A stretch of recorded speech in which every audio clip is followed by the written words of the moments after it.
বিএনপির ৭ মহাসচিব কে কেমন ছিলেন? এ কিউ এম বদরুদ্দোজা চৌধুরী বিএনপির প্রতিষ্ঠাকালীন মহাসচিব। সংসদ সদস্য ছিলেন, মন্ত্রী ছিলেন, উপপ্রধানমন্ত্রী, পররাষ্ট্রমন্ত্রী, রাষ্ট্রপতি ছিলেন। বিএনপির সাথে দ্বন্দ্বের জেরে রাষ্ট্রপতি পদ ছাড়েন। দলীয় পদ থেকেও অব্যাহতি নেন। আবু সালে মোহাম্মদ মুস্তাফিজুর রহমান দ্বিতীয় মহাসচিব।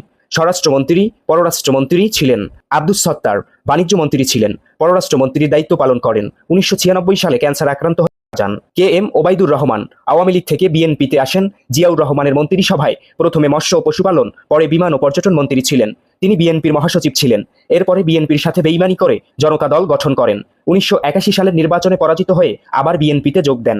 আব্দুস সালাম তালুকদার 1979, 91, 96 সালে সংসদ সদস্য ছিলেন। জিয়াউর রহমানের ক্যাবিনেটে আইন প্রতিমন্ত্রী ছিলেন ও স্থানীয় সরকার পল্লী উন্নয়ন ও সমবায় মন্ত্রী ছিলেন। 1985 সাল থেকে 1986 সাল পর্যন্ত বিএনপির মহাসচিব ছিলেন। 1999 সালে করেন। আব্দুল মান্নান ভূঁইয়া 1980 সালে বিএনপিতে যোগ দেন। 1996 সালে মহাসচিব হন।